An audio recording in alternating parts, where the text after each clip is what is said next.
मोहतरम ख़वातीन व हज़रात, अस्सलाम वालेकुम। मैं उम्मीद करता हूँ कि आप और आपके घर वाले खैरियत से होंगे। हम उम्मीद करते हैं कि आपको हमारी ये मेहनत पसंद आती होगी। हमारी दुनिया की एक तारीख़ है, हम उसको मुख्तलिफ़ हिस्सों में तकसीम करते हैं ताकि उसको अच्छे तरीके से पढ़ सकें। इसी दुनिया में मौजूद मुल्क पाकिस्तान की खारजा पॉलिसी की तारीख़ हम आपको पढ़ा रहे हैं। जनूबी एशिया, साउथ एशिया बहुत ही ख़तरनाक जगह इस लिहाज से है कि यहाँ दुनिया की दो बड़ी न्यूक्लियर ताकतें रहती हैं, यानी इंडिया और पाकिस्तान। इन दोनों की लड़ाई होती रहती है और इनके दरमियान जंगें भी हो चुकी हैं। इसी वजह से ये ख़तरा भी दुनिया को रहता है कि कहीं दोनों मुल्कों के दरमियान एटमी जंग, न्यूक्लियर वॉर न हो जाए। खैर, इंडिया ने मंसूबा प्लान बनाया था कि वो कहूटा में मौजूद न्यूक्लियर रिएक्टर को तबाह कर देगा। न्यूक्लियर रिएक्टर वो आला यानी वो मशीन है जो कि न्यूक्लियर बम बनाने के लिए बहुत ही ज़्यादा ज़रूरी होता है।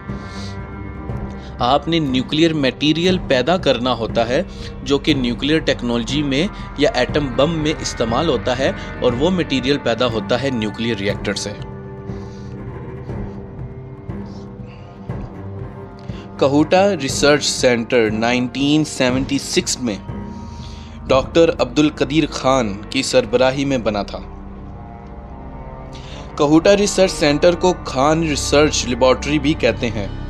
तो खैर, इंडिया के इंतहा पसंद यानी एक्सट्रीमिस्ट रवैये के खिलाफ पाकिस्तान ने कहा कि अगर इंडिया ने हमारे रिसर्च सेंटर पर हमला किया तो हम भी यही करेंगे। और पाकिस्तान तो इंडिया के रद्द-ए-अमल में बम बना रहा था कि दोनों मुल्कों में बराबरी हो जाए और इंडिया पाकिस्तान पर बड़े पैमाने का हमला ना कर सके या फिर उसको कभी भी कैप्चर ना कर सके। 1983 से 1984 या 1985 के दरमियान इंडिया ने कई बार कोशिश की कि पाकिस्तान का न्यूक्लियर प्रोग्राम ख़त्म कर दिया जाए, मगर उससे पहले हम उसकी एक मुख्तसर तारीख पढ़ेंगे जो कि हम आपको पिछले लेक्चर में पढ़ा चुके हैं। आप वो जो लेक्चर है हमारा इसी प्लेलिस्ट में, history of foreign policy of Pakistan की प्लेलिस्ट में, कि history of Zulfikar Ali Bhutto's nuclear project, आप उसमें ये जाकर पढ़ सकते हैं। तो इंडिया का न्यूक्लियर प्रोग्राम बहुत बड़ा प्रोग्राम है कि इंडिया के पास पाकिस्तान के मुकाबले में बहुत ज़्यादा पैसा है कि उनके लिए पाकिस्तान के मुकाबले में न्यूक्लियर पावर बनना आसान था। इंडिया ने 1970s की दिहाई में पीसफुल न्यूक्लियर एक्सप्लोजिव के नाम से न्यूक्लियर टेस्ट किए थे। इंडिया के ख़तरनाक मकासद का उस वक्त पता चला जब उसने थर्मो न्यूक्लियर बॉम्ब यानी हाइड्रोजन बम का 1980 की दिहाई में कामयाब तजर्बा किया था।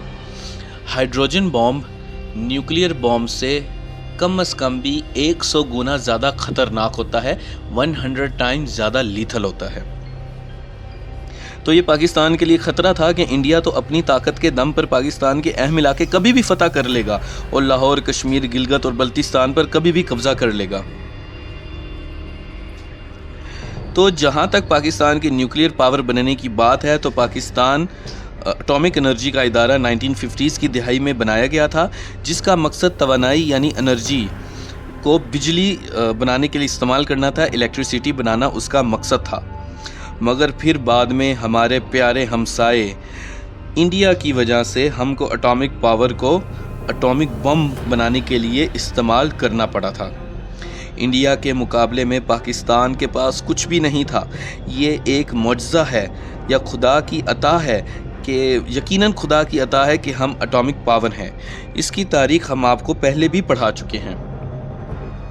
पाकिस्तान को लगा कि इंडिया का प्रोग्राम पुरअमन मकासद के लिए है तो वो रिलैक्स हो गया, मगर 1970 की दिहाई में और 1965 और 1971 की जंगों के बाद रियासत समझ गई कि न्यूक्लियर टेक्नोलॉजी बहुत ज़्यादा ज़रूरी है।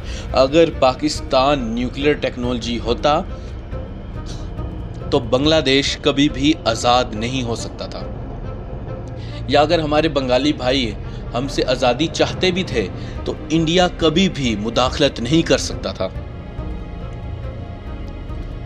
पाकिस्तान को लगा कि हमें अब बम लाजमी बनाना है। खैर फिर पाकिस्तान ने हिम्मत की और न्यूक्लियर पावर बन गया। 1974 में इंडिया का न्यूक्लियर बम के तजर्बे ने पाकिस्तान को मजबूर किया कि वो भी हरकत में आए। पाकिस्तान ने ना सिर्फ अपने दिफा में न्यूक्लियर बम बनाया बल्कि उसको आज तक महफूज भी रखा है और कभी भी गलत हाथों में नहीं पड़ने दिया। पाकिस्तान ने 1980s की दिहाई में न्यूक्लियर टेक्नोलॉजी हासिल की थी और ख़ुद बना ली थी। इंडिया ने पाकिस्तान ने न्यूक्लियर प्रोग्राम को तनकीद का मरकज़ बनाया क्या कि पाकिस्तान के पास ये ताकत नहीं कभी से संभाल सके और पाकिस्तान का प्रोजेक्ट कल को गलत हाथों में पड़ सकता है वगैरह वगैरह वगैरह। मसला बनाकर पाकिस्तान एटम बम को इस्लामिक बम का भी नाम दिया गया कि असल में जो पाकिस्तान का एटॉमिक बम है ये इस्लामिक एटॉमिक बम है। ये पूरी दुनिया के लिए ख़तरा है, ये कैपिटलिज़म के लिए ख़तरा है, ये दुनिया के बाकी जो सिविलाइजेशंस हैं उनके लिए ख़तरा है वगैरह वगैरह। तो मगरिब यानी वेस्ट में, यानी आप कह सकते हैं यूरोप, अमेरिका, कनाडा, ऑस्ट्रेलिया, तो इस्लामिक बम के लफ्ज़ की वजह से पाकिस्तान से बहुत ज़्यादा नाराज़ थे कि ये पाकिस्तान इस्लामिक बम क्यों बना रहा है। खैर यहूदी और हिंदू लॉबीज़ ने पाकिस्तान को एक इस्लामी जुनूनी इंतहा पसंद मुल्क साबित करने की पूरी कोशिश की और कहा कि यह बम इंडिया और इसराइल के ख़िलाफ़ इस्तेमाल होगा, उसके बाद फिर अमेरिका के ख़िलाफ़ भी इस्तेमाल हो सकता है। इसराइल तो किसी इस्लामिक मुल्क के पास न्यूक्लियर टेक्नोलॉजी नहीं चाहता। उसने मशरिक़ वस्ता यानी मिडल ईस्ट में इराक़ के न्यूक्लियर रिएक्टर उसराइक को 1981 में मई के महीने में ऑपरेशन बेबीलोन के नाम से मिलिट्री ऑपरेशन करके ख़त्म कर दिया था। इराक़ी न्यूक्लियर रिएक्टर तबाह कर दिया था। इसराइल पाकिस्तानी न्यूक्लियर ताकत को भी बर्दाश्त नहीं करता, तो उसने 1983 में इंडिया की मदद से पाकिस्तान के कहूटा रिसर्च सेंटर पर हमला करने का प्लान बनाया। वो इंडिया के एयरबेस को इस्तेमाल करके अपना मकसद पूरा करना चाहता था। इंडिया और इसराइल के बहुत अच्छे ताल्लुकात थे और आज भी हैं, इसलिए वो दोनों मिलकर कहूटा रिसर्च सेंटर को बर्बाद करना चाहते थे।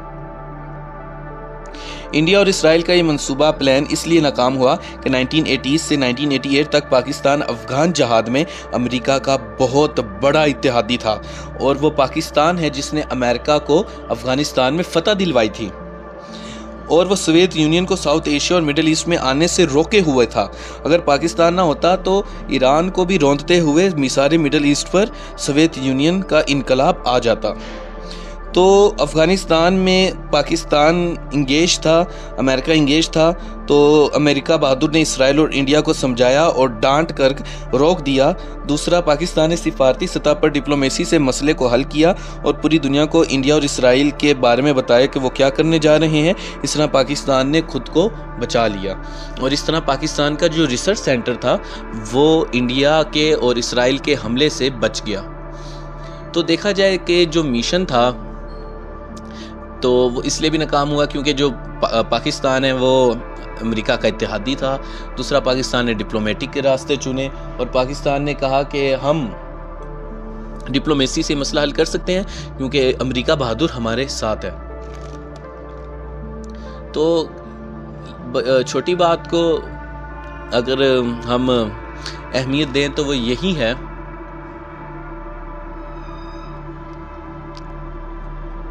ऑपरेशन सेंटिनल की मदद से जो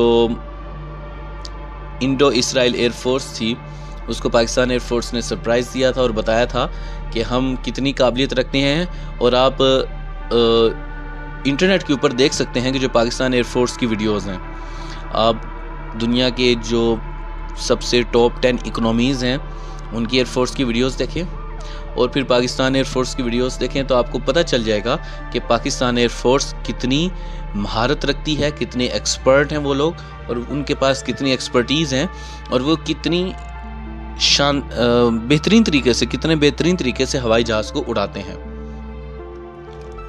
तो हमारे पास एक बेहतरीन एयरफोर्स है, हमारे पास आज न्यूक्लियर टेक्नोलॉजी है और हमारी जो एयरफोर्स है उसकी महारत की वजह से भी हमने कई दफ़ा ये सुना है और पिछले साल में सुना था, टी इज़ फैंटास्टिक। और हाँ, हमारे यहाँ जब दुश्मन का जहाज़ गिरता है तो उसको बाइज़्ज़त तरीके से सबसे पहले चाय पिलाई जाती है।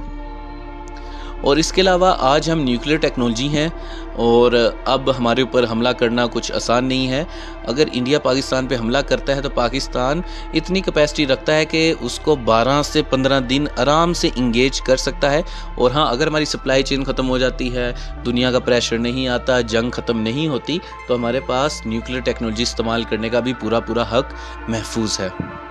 तो ये आज का लेक्चर था। हम उम्मीद करते हैं कि आपको पसंद आया होगा। तो चैनल पर बार बार आने के लिए और वीडियोस देखने के लिए आप सभी लोगों का बहुत बहुत शुक्रिया। अल्लाह हाफिज़।